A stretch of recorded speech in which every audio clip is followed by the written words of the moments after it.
Shalom God's People, selamat datang kembali dalam ibadah Student Fellowship Universitas Pelita Harapan, Jumat 11 Februari 2022. Mengucap syukur bila kita semua masih bisa berkumpul bersama untuk beribadah, memuji, dan memuliakan nama Tuhan. Nah, gimana nih kabar kalian pada minggu kedua dalam bulan Februari ini? Aku harap kita semua dalam keadaan sehat dan yang baik. Nah, Student Fellowship kali ini mengangkat tema yaitu 12 Memorial Stones from the Jordan yang akan dibawakan oleh Bapak Denny Telau Banua. Sebelum itu, yuk kita persiapkan hati dan pikiran kita untuk dapat mengikuti ibadah Student Fellowship ini dari awal hingga pada akhirnya dengan kondisi yang baik. Yuk teman-teman, kita bersatu dalam doa. Bapa kami yang di surga, kembali lagi kami Tuhan untuk datang ke hadirat-Mu, untuk bisa memuji dan memuliakan nama-Mu Bapa. Dan Tuhan, kami juga ingin berterima kasih atas kesempatan yang Engkau telah berikan bagi kami untuk dapat berkumpul kembali Bapa dalam ibadah Student Fellowship kali ini Tuhan. Dan Tuhan, kiranya Engkau juga berkenan menyucikan hati dan pikiran kami, mengampuni segala kesalahan yang pernah kami buat Bapa, supaya kami bisa layak Bapa untuk mengikuti ibadah Student Fellowship pada hari ini Tuhan. Dan Tuhan, kiranya Engkau juga memberikan hikmat bagi kami para jemaat Bapa, agar bisa mengerti apa yang disampaikan oleh hamba-Mu yang akan berbicara Tuhan, akan berkhotbah Bapa, dan Engkau juga memberkati pembicara Bapa yang akan menyampaikan firman-Mu. Kiranya apa yang disampaikan beliau Bapa dapat seturut dan sesuai dengan kehendak-Mu ya Tuhan. Dan Tuhan, kami menyerahkan ibadah Student Fellowship ini dari awal hingga pada akhirnya mau terjadi dalam nama-Mu saja Bapa. Dan di dalam nama-Mu Tuhan, kami sudah berdoa dan mengucap syukur pada Bapa di surga. Haleluya. Amin. Selamat beribadah God's People. Tuhan Yesus memberkati. Shalom Student Fellowship. Siap untuk memuji dan meninggikan nama Tuhan, amin. Siap untuk memuji dan meninggikan nama Tuhan, amin. Oke, mari sama-sama kita angkat pujian. Telah kutemukan kasih yang sejati tiada pernah berubah. Hanya di dalam-Mu, Yesus Tuhanku.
Hatiku teguh di dalam janjimu sampai ku melihat kuasamu. Karyamu sempurna, ajaib dan mulia, penyertaanmu buktikan kasihmu kepadaku. Ku agungkan Engkau, Yesus termulia, kasihmu terindah selamanya.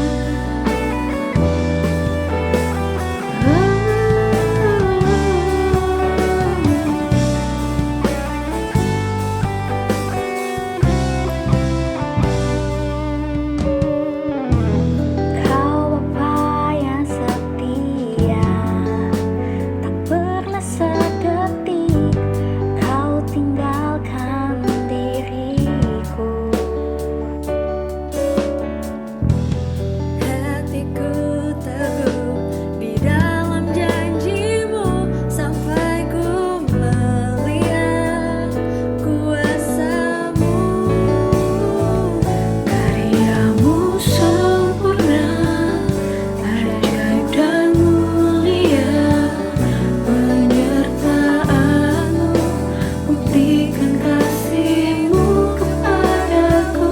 Ku agungkan Engkau, Yesus termulia, kasihmu terindah selamanya. Tetap berharap di dalam kesesakan, ku tetap percaya walau tak melihat, sebab ku yakin karyamu sempurna, ajaib dan mulia, penyertaanmu buktikan kasihmu kepadaku. Ku agungkan Engkau, Yesus termulia, kasihmu terindah selamanya. Ajaib dan mulia, penyertaanmu buktikan kasihmu kepadaku. Ku agungkan Engkau, Yesus termulia, kasihmu terindah, kasihmu terindah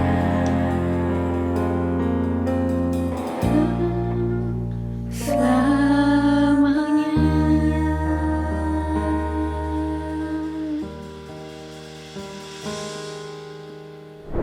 Mari kita berdoa, saudara. Bapa di surga, kami bersyukur untuk kesempatan demi kesempatan yang Kau berikan bagi kami untuk mempelajari firman di dalam perjalanan kami mengiring Engkau. Saat ini kami akan mendengarkan dan merenungkannya. Kami mohon Roh Kudus Tuhan menerangi hati kami akan kebenaran ini dan memampukan kami untuk menghidupinya dalam kehidupan kami keseharian. Serahkan waktu ini dalam Tuhan kami Yesus Kristus. Amin. Saudara, hari ini firman Tuhan terambil dari Yosua pasal 4. Yosua pasal 4 ayat 1 sampai ayat yang ke-24. Yosua pasal 4 ayat 1 sampai ayat yang ke-24. Tidak semua teks itu saya bacakan, saya akan baca beberapa bagian saja. Setelah seluruh bangsa itu selesai menyeberangi sungai Yordan, berfirmanlah Tuhan kepada Yosua, demikian, pilihlah dari bangsa itu 12 orang dari setiap suku, dan perintahkanlah kepada mereka demikian, angkatlah 12 batu dari sini, dari tengah-tengah sungai Yordan ini, dari tempat berjejak kaki para imam itu, bawalah kesemuanya itu ke seberang, dan letakkanlah di tempat kamu akan bermalam nanti. Lalu Yosua memanggil ke-12 orang yang ditetapkannya dari orang Israel itu, seorang dari tiap-tiap suku, dan Yosua berkata kepada mereka, menyeberanglah di depan tabut Tuhan Allahmu ke tengah-tengah sungai Yordan, dan angkatlah masing-masing sebuah batu ke atas bahumu, menurut bilangan suku orang Israel, supaya ini menjadi tanda di tengah-tengah kamu. Jika anak-anakmu bertanya di kemudian hari, apakah artinya batu-batu ini bagi kamu? Maka haruslah kamu katakan kepada mereka bahwa air sungai terputus di depan tabut perjanjian Tuhan. Ketika tabut itu menyeberangi sungai Yordan, air sungai Yordan itu terputus.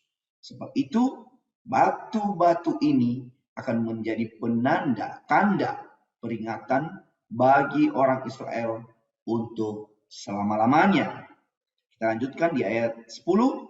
Para imam pengangkat tabut itu tinggal berdiri di tengah-tengah sungai Yordan sampai selesai dilakukan segala yang diperintahkan Tuhan kepada Yosua untuk disampaikan kepada bangsa itu, sesuai dengan segala yang diperintahkan Musa kepada Yosua. Maka menyeberanglah bangsa itu dengan cepat-cepat. Jika seluruh bangsa itu selesai menyeberang, maka menyeberanglah tabut Tuhan itu serta para pemimpin, para imam di depan mata bangsa itu. Juga Bani Ruben, Bani Gad, suku Manasye yang setengah itu menyeberang dengan bersenjata di depan orang Israel itu, seperti yang dikatakan Musa kepada mereka. Kira-kira 40.000 orang yang siap untuk berperang menyeberang di hadapan Tuhan ke dataran Yeriko untuk berperang. Bagian akhir yang akan kita baca, saudara, ayat 15. Berfirman Tuhan kepada Yosua demikian, perintahkanlah para imam pengangkat tabut Tuhan itu supaya naik dari sungai Yordan. Maka Yosua memerintahkan kepada para imam itu demikian, keluarlah dari sungai Yordan.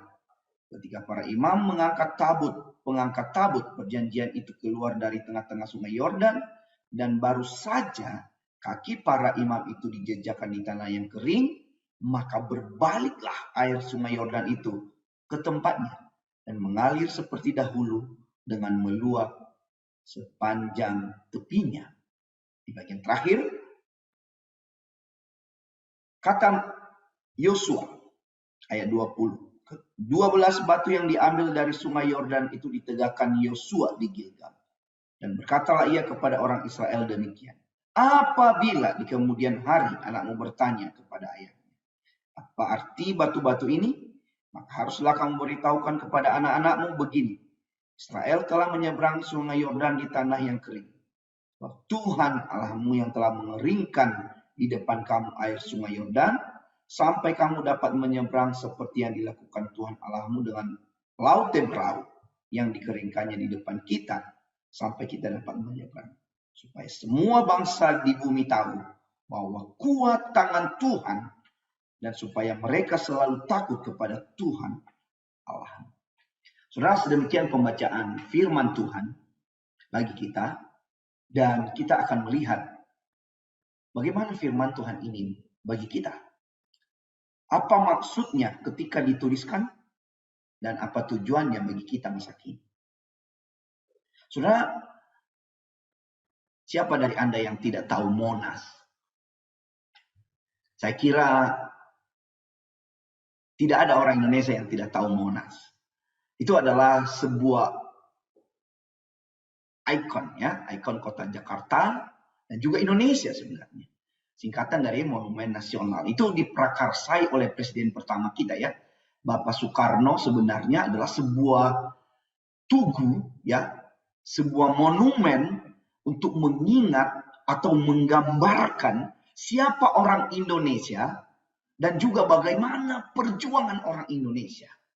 Ya, saudara. Nah, walaupun itu kemudian diprakarsai oleh Bapak Soekarno, ya, dalam peringatan ulang tahun RI waktu itu di tahun 61, ya, 1961, 17 Agustus. Tapi kemudian beliau bahkan tidak sempat menyaksikan Monas itu dimasuki lalu kemudian dikunjungi oleh orang banyak, karena baru kemudian selesai diresmikan dan dibuka untuk orang banyak tahun 75 ketika beliau sudah tidak ada lagi. Nah, saudara, monumen-monumen seperti ini kan hal yang umum kita lihat ya. Ketika sesuatu kejadian terjadi, lalu ada monumennya kan. Coba deh yang lain yang lebih simpel deh. Anda yang pacaran, yang baru jadian atau sudah lama jadian gitu ya. Anda punya monumen atau tidak? Kadang-kadang ya iseng saudara kalau saya pergi melihat ya di tempat-tempat wisata, di tempat-tempat umum, sampai mereka tulis nama mereka loh. Si A, terus ada hati gitu ya, karena panah pula kan. Lalu si B gitu ya. Mungkin tahun jadian gitu, tapi kenapa harus di tempat-tempat umum gitu, bahkan merusak fasilitas umum gitu, menulis nama, mengukir nama di batu, di pohon dan sebagainya. Tapi ada juga yang romantis sih, misalnya bikin baju couple, benar gak sih? Ada juga yang bikin cincin couple, gitu ya kan? Macam-macam lah ya. Apapun itu, saran saya bagi Anda yang sudah jadian dan juga mau bikin lah ya, supaya peringatan, saudara, monumen gitu ya, walaupun nggak harus tugu gitu ya. Nah, saudara, jauh sebelum ya monumen-monumen peringatan itu, Alkitab kita sudah menceritakan bagaimana Tuhan memerintahkan Yosua buat monumen, ya, monumen peringatan. Nah, judul di dalam Alkitab kita disebutkan batu peringatan. Nah, dari pasal 4 ini kita akan melihat beberapa bagian secara keseluruhan pasal 4 ya, saudara. Saya mencoba melihat setidaknya 3 bagian pasal itu ya. Yang pertama dari ayat 1 sampai ayat 9 gitu ya. Nah, Tuhan saudara di dalam kisah ini kita melihat memerintahkan Yosua sebagai pemimpin baru bangsa Israel ya, memasuki tanah perjanjian. Jangan lupa sudah beralih kepemimpinan dari Musa kepada Yosua. Sekarang Yosua memimpin memasuki tanah Kanaan, ya. Nah, saudara, bangsa ini keluar dari Mesir, perjalanan yang begitu panjang, memutar sampai ke timur. Dari timur, mereka memasuki ke tanah Kanaan, harus menyeberangi Sungai Yordan. Nah, itu kalau melihat di petanya. Nah, penyeberangan ini, saudara, sudah diatur di skenario dan kemudian juga dipersiapkan sedemikian oleh Tuhan, ya. Nah, kisah yang kita bacakan menarik. Yaitu bagaimana Tuhan memerintahkan Yosua supaya dari 12 suku Israel itu mengambil 12 batu dari sungai Yordan.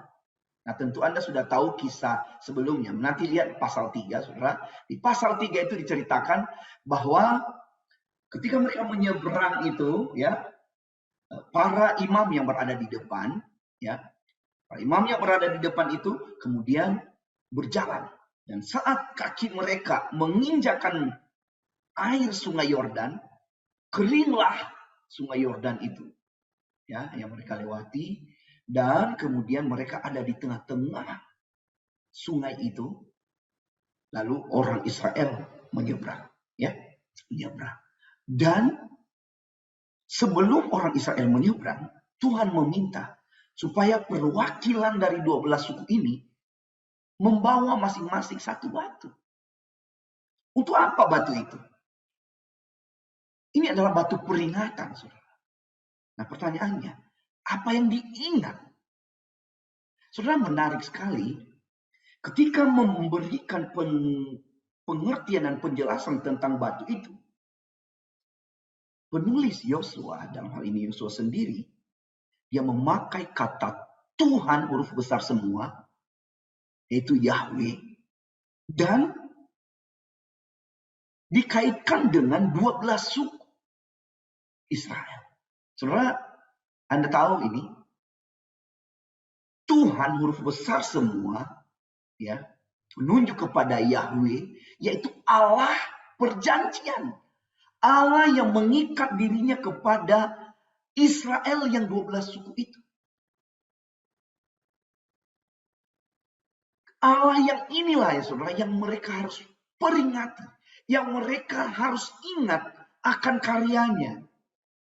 Yaitu Allah yang membawa mereka keluar dari Mesir, yang membebaskan mereka, yang mengikat perjanjian dengan mereka, bahwa Dia adalah Allah mereka, dan Israel adalah umatnya. Dan jangan lupa, saudara, perjanjian ini bersyarat. Bersyarat. Nah, batu peringatan itu mengingatkan mereka terhadap Tuhan Allah perjanjian ini. Bahwa engkau punya Allah yang besar. Punya Allah yang dahsyat yang membebaskan engkau. Itu sebabnya dikaitkan dengan anak-anak mereka. Jangan sampai anak-anakmu lupa akan Allah ini. Dia Allah yang mengikat perjanjian. Dan lebih daripada itu, karena ini berkaitan dengan perjanjian, saudara, maka mengingatkan mereka. Perjanjian bukan hanya satu pihak, tapi dua pihak. Allah berjanji, Israel harus menghidupi perjanjian itu. Itu dengan berpegang teguh kepada perintah Allah. Batu perjanjian ini, saudara, harus terus mengingatkan mereka. Allah yang menyertai, memilih mereka, dan hidup mereka yang harus taat kepada Tuhan. Saudara, menarik sekali. Seringkali umat Tuhan take it for granted untuk kehidupan. Ketika semua berjalan sedemikian dan Allah sudah mengerjakan, memberkati, melakukan banyak hal, biasanya umat Tuhan lupa. Benar? Berapa banyak anak-anak Tuhan ketika di puncak kesuksesan sudah tidak ingat lagi Tuhan. Semuanya tentang diri mereka. Dan tidak ada lagi ketaatan. Mereka mencari Tuhan hanya untuk mendapatkan sesuatu dari Tuhan. Setelah mendapatkannya, melupakannya. Dan Tuhan mengingatkan umatnya berkaitan dengan ini. Lihatlah fakta hidup kita. Contohnya aja, ketika seseorang mencapai kesuksesan, anak-anak Tuhan, apa yang dilakukan? Ucapan syukur. Ucapan syukurnya besar-besaran, bikin acara yang begitu mewah. Pertanyaannya, di mana Tuhan di dalam ucapan syukur itu? Lupa, saudara. Namanya aja ucapan syukur. Tapi Tuhan les di dalam sana. Hilang di dalam situ. Yang ditonjolkan apa? Karyanya. Orang yang mendapat kesuksesannya. Itu yang dipuja-puja. Tuhan meminta. Membuat batu peringatan. Supaya engkau sadar.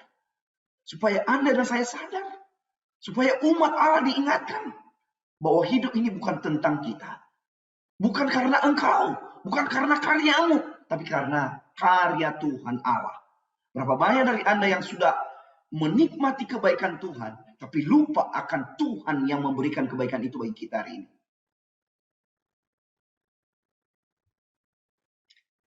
Ini babak pertama, bagian pertama dalam pasal ini. Bagian kedua yang kita lihat dari ayat 10, saudara, sampai ayat 19.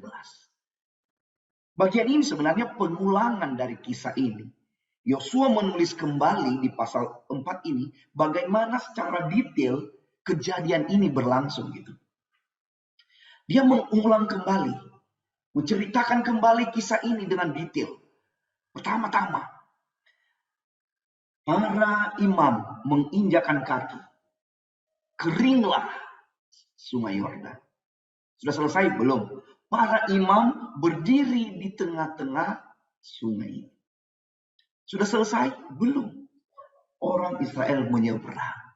Dan secara detail, saudara, jumlahnya itu berapa? 40.000 orang menyeberang. Sudah selesai? Belum. Diulang lagi, dilanjutkan. Bahwa setelah mereka menyeberang, baru berdasarkan perintah Tuhan, para pengangkut, para pembawa tabut, baru bergerak, menyeberang juga. Dan setelah mereka sampai di seberang, menginjak tanah kering, sungai kemudian tersambung kembali, mengalir lagi. Saudara, ini tentang apa sih? Kenapa Yosua harus menuliskan ini di tengah-tengah bicara tentang batu peringatan? Saudara, Yosua ingin mengingatkan umat Allah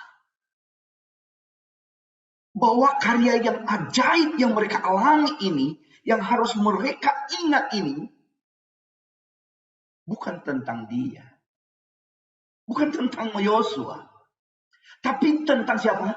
Tentang Allah. Bahwa mujizat itu adalah semata-mata karya Allah. Semata-mata karya Allah. Dan ini poin penting tentang mujizat. Ini mengingatkan mereka dan Anda dan saya bahwa mujizat itu jangan dijadikan sebagai prinsip. Ini kisah yang sangat-sangat detail. Kisah ini jangan kemudian kita tarik prinsip di sana menjadi kisah umum yang berlaku untuk semua orang. Bahaya. Nanti Anda bisa memakai bahwa ketika ada banjir lewat sungai, maka kita bawa Alkitab. Lalu kemudian sungai akan terbelah. Yang enggak gitu. Saudara, Allah yang memerintahkan secara detail peristiwanya, namanya, sungainya, orangnya, berapa banyak, dan segala hal. Itu prinsip yang berkaitan dengan kisah ini secara detail. Jadi jangan ditarik kepada kehidupan secara umum. Ini yang banyak terjadi. Berapa banyak anak-anak Tuhan mengklaim untuk mendapatkan mujizat dalam hidup berdasarkan kejadian detail di Alkitab yang nggak cocok. Salah melihat. Salah. Dan yang paling penting adalah apakah ini disuruh Tuhan atau tidak. Seringkali saya pernah berkali-kali mengatakan kepada Anda, banyak sekali anak-anak Tuhan mengklaim mujizat. Campur tangan Tuhan. Padahal Tuhan tidak pernah janji. Tuhan tidak pernah suruh. Bahaya. Bahaya. Nah itu sebabnya secara detail di sana di ayat 14 disebutkan bahwa Tuhan membesarkan nama Yosua seperti Musa di hadapan bangsa ini. Artinya sekali lagi mujizat ini tergantung Tuhan, bukan Yosuanya. Tapi aneh sekali hari-hari ini orang lebih fokus kepada pembuat mujizat atau mujizatnya, tapi bukan kepada Tuhan. Saya pikir ini hal yang Yosua ingin ingatkan kepada bangsa ini. Mujizat ini jangan fokus ke sana. Ini bentuk pemeliharaan Tuhan bagi kita. Yang kamu perlu pegang adalah Tuhan yang menyertai kita, bukan pada mujizatnya. Saya pikir ini prinsipnya, saudara. Sehingga hari ini yang Anda dan saya pegang adalah bahwa Allah memelihara, Allah menyertai umatnya, bukan kepada detail penyertaannya. Bukan. Pemeliharaan Tuhan bisa berbagai macam. Tuhan bisa intervensi lewat mujizat. Sangat mungkin. Tetapi tidak selalu dengan mujizat. Bahkan jika mujizat tidak terjadi dalam hidup kita, yang spektakuler, yang ajaib seperti ini, bukankah kita harus tetap percaya kepada Tuhan? Sometimes Tuhan tidak menjawab dengan cara-cara yang spektakuler. Tetapi iman yang sejati, bahkan tanpa mujizat sekalipun, dia akan tetap percaya kepada Tuhan. Bagaimana dengan Anda? Berapa banyak Anda yang mengharapkan hal spektakuler, doa harus dijawab dengan iya, baru Anda percaya Tuhan. Saya pikir itu iman yang masih mengandalkan bukti. Jangan lupa, iman itu sendiri adalah bukti bahwa kita adalah orang percaya kepada Tuhan. Saudara, harus diperbaiki konsep ini. Karena itu Yosua menceritakan kembali supaya mereka tidak berorientasi kepada kejadian ini, tapi kepada Tuhan yang menyertai, yang memelihara umatnya. Bagian ketiga yang perlu kita lihat, saya pikir ini bagian penting. Walaupun ini pengulangan, saudara, tapi menarik. Di ayat 20 sampai ayat 24, Yosua kembali menceritakan tujuan batu itu dibikin. batu yang dibuat di Gilgal itu. Yaitu peringatan akan Tuhan. Oke, kita tadi sudah lihat itu. Tetapi kali ini dia mengaitkan, saudara, akan peringatan itu dengan peristiwa bangsa itu keluar dari Mesir di bawah pimpinan Musa, yaitu waktu mereka menyeberang sungai Yordan dan diparalelkan dengan menyeberang laut Tebrau. Nah, sekarang ya. Jadi Yosua sekarang membawa mereka kembali mengingat. Dulu Tuhan membawa kita keluar dari mana? Dari Mesir, dari perbudakan dengan menyeberang laut Tebrau. Dan sekarang dia membawa kita masuk ke tanah Kanaan dengan menyeberang sungai Yordan. Saudara, ini permainan kata menarik kalau Anda perhatikan.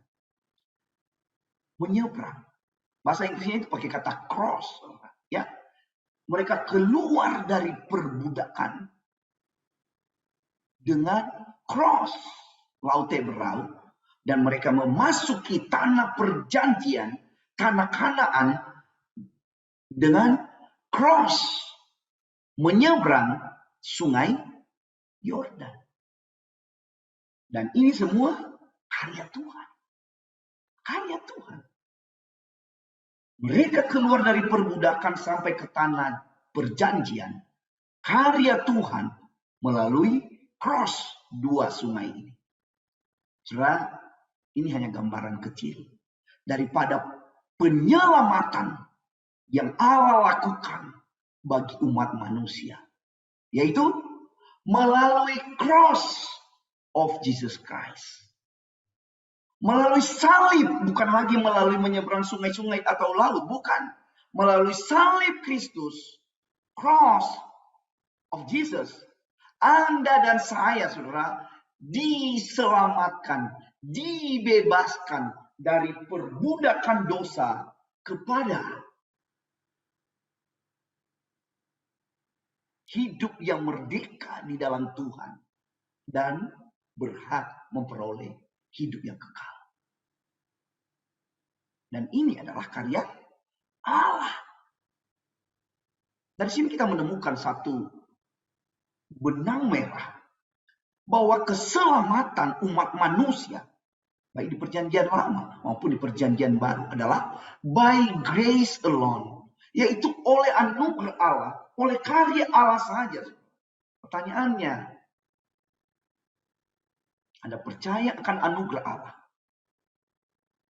Di dalam Kristus kita dikeluarkan dari penghambaan dosa kepada hidup yang kekal. Di luar daripada cross dari Yesus, Anda dan saya tidak bisa beroleh hidup yang kekal. Percaya kepada Anda, kah Anda kepada karya yang besar ini, saudara?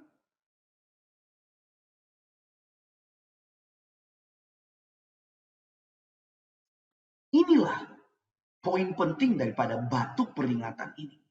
Supaya kita dibawa untuk mengingat Allah dan karyanya bagi hidup kita. Kiranya Tuhan menolong kita melalui ini untuk tetap setia kepada Tuhan. Tetap setia dalam hidup kita. Tetap setia kepada iman kita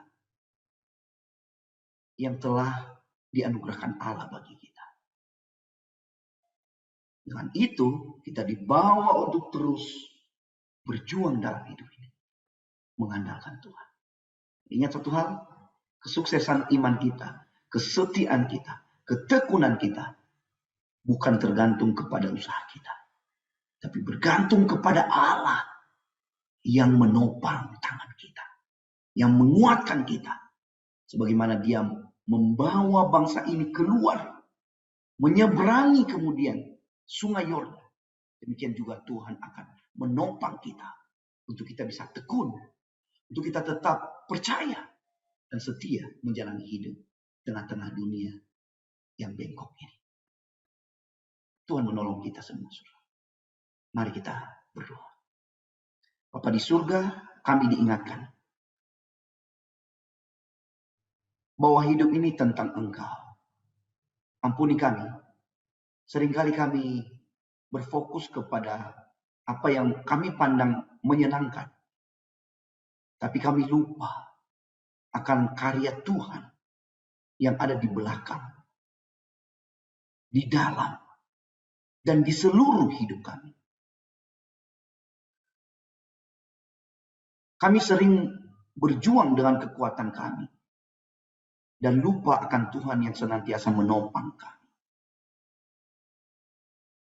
Kami sering berfokus kepada usaha-usaha kami dan lupa akan perjanjian Tuhan, akan Allah yang telah mengerjakannya lebih dahulu bagi kami. Berdoa untuk semua rekan-rekan yang mendengarkan khotbah ini. Tuhan kuatkan mereka di tengah-tengah pandemi yang berat ini. Kiranya iman mereka semakin dibangkitkan kepada Tuhan. Dan kami berorientasi kepada maksud-Mu, bukan kepada apa yang menjadi target, rencana, dan tujuan kami. Mampukan kami ya Tuhan. Terima kasih untuk pemeliharaan-Mu yang olehnya kami menjadi kuat, tekun, dan setia menjalani hidup di dunia ini. Sebagaimana Engkau telah menopang bangsa-Mu, Israel, memasuki tanah perjanjian. Engkau Tuhan Allah yang sama, yang kami percaya juga terus menopang kami. Hanya kuatkanlah iman kami. Dengarkan doa kami, oleh karena kami berdoa di dalam Tuhan Yesus penebus kami. Amin. Tuhan memberkati Anda, saudara.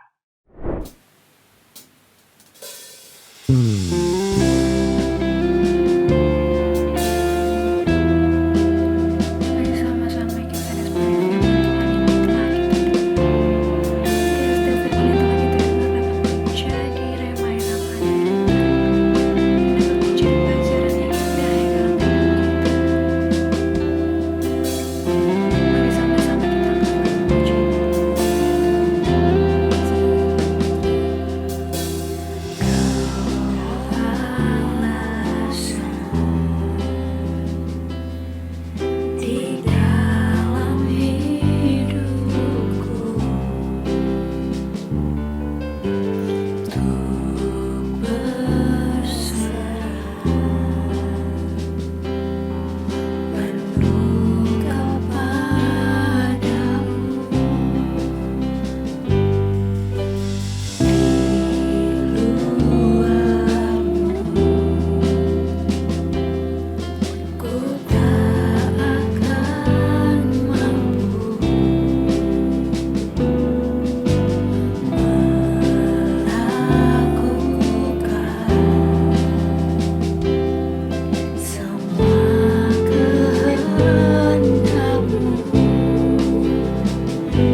Nah, gimana nih dengan sesi firman tadi yang telah disampaikan? Aku percaya kita semua sangat diberkati oleh pembawaan sesi firman tadi. Nah, untuk itu aku ingin juga mengajak teman-teman semua untuk dapat menghadiri ibadah Student Fellowship bulan depan, yaitu pada tanggal 4 Maret 2022 dengan tema yang dibawakan yaitu God's Intervention in Victory yang akan dibawakan oleh Bapak Yori Roike. Yuk teman-teman, kita mengajak teman-teman yang lain untuk dapat beribadah bersama.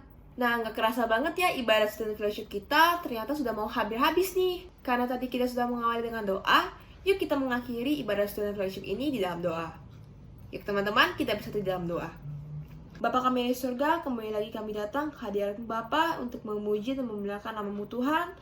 Bapa, terima kasih Tuhan atas berkat-Mu, atas penyertaan-Mu Bapa, karena kami sudah boleh hadiri ibadah Student Fellowship ini, dan kami juga bisa mengikuti ibadah Student Fellowship ini dengan lancar Bapa, dan kami juga ingin mengucap syukur atas firman yang boleh disampaikan oleh Pak Denny Bapa. Kiranya apa yang kami dengar tadi bisa menjadi rema bagi kehidupan kami Tuhan, dan juga kami bisa memberkati banyak orang Bapa. Dan juga Tuhan, kiranya Engkau memberkati pembicara Bapa, kiranya Engkau berkati beliau, Engkau sertai beliau dan keluarganya Bapa, dan juga Engkau pakai beliau lebih lagi Tuhan untuk menjadi perpanjang tangan visi-Mu di muka bumi ini Bapa. Dan juga Tuhan, kami ingin meminta berkat untuk seluruh pelayan yang sudah mengambil bagian dalam ibadah Student Fellowship ini Bapa.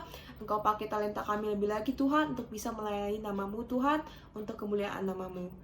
Dan Tuhan, kami juga ingin berdoa bagi negara kami, yaitu Indonesia Bapa. Kami tahu Tuhan banyak sekali isu-isu yang sudah menyerang dalam negeri ini Bapa, terutama mungkin varian virus Omicron Bapa, tapi kami percaya Tuhan, Indonesia berada dalam tangan-Mu Bapa, dalam kendali-Mu Tuhan, dan kami percaya Bapa, dengan kuasa-Mu Tuhan, Engkau bisa menuntut Indonesia untuk lepas dari pandemi ini Bapa. Dan juga Tuhan, kami ingin berdoa bagi kampus kami Tuhan, yaitu UPH Bapa. Kiranya Engkau selalu berkati para petinggi UPH, staf, dan kami Tuhan selaku mahasiswa UPH dalam menjalani perkuliahan Bapa. Dan juga Tuhan, kami tak lupa untuk mendoakan perkuliahan online kami ini Bapa. Kami tahu Bapa mungkin ada banyak sekali kendala yang terjadi Bapa, tapi kami percaya Tuhan di dalam-Mu kami bisa melakukan aktivitas kami dengan baik Bapa. Dan Tuhan, juga kami ingin berdoa Bapa untuk teman-teman kami mungkin Tuhan yang sedang dalam keadaan tidak baik, entah sakit Bapa, tapi kami percaya Tuhan, bila-Mu bisa menyembuhkan kami Bapa dan membuat tubuh kami sehat kembali Tuhan. Dan juga Bapa, kami ingin berdoa bagi mungkin teman-teman kami yang ada dalam kondisi duka cita Bapa. Engkau sertai, Engkau selalu memberikan mereka penghiburan Bapa, sukacita yang selalu berasal daripada-Mu saja Bapa. Dan Tuhan, kami juga ingin berdoa Bapa, kiranya Engkau di dalam situasi pandemi ini Tuhan, kiranya Engkau tetap memberikan kami hati yang sukacita Bapa, yang bahagia dalam-Mu Tuhan. Berikan kami hikmat dan kebijaksanaan Bapa dalam memilih dan menjalankan hari-hari kami Tuhan. Roh takut akan Tuhan yang selalu menaungi kami Tuhan dalam kami bertindak Bapa maupun berperilaku Tuhan. Tuhan, sekarang kami akan melanjutkan aktivitas kami Bapa. Kiranya Engkau berkati aktivitas kami dari awal hingga pada akhirnya, mau terjadi dalam nama-Mu saja Bapa. Dan di dalam nama-Mu Tuhan kami sudah berdoa dan mengucap syukur pada Bapa di surga. Haleluya, amin. Terima kasih God's people, Tuhan Yesus memberkati. Jangan lupa juga bahwa masih ada banyak kegiatan lain dari Spiritual Growth yang bisa kalian ikuti. Ada Basic, Brother and Sister in Christ, yang merupakan kelompok kecil atau kelompok pemuritan di UPH Lipo Village. Ada juga Prayer Meeting, yaitu komunitas berdoa dan sharing yang diadakan setiap hari Minggu jam 7 malam. Ada juga Santuy, saatnya bersekutu yuk, yaitu komunitas untuk bersantai, mendengarkan firman Tuhan, dan bersekutu bersama yang diadakan setiap hari Senin jam 7 malam. Ada juga Student Fellowship, yaitu sarana ibadah di mana mahasiswa UPH dapat berkumpul, bersekutu, dan bertumbuh bersama-sama di dalam Tuhan, yang diadakan setiap hari Jumat jam 5 sore. Jangan lupa untuk cek and follow sosial media kita juga ya. So, have a nice day God's people!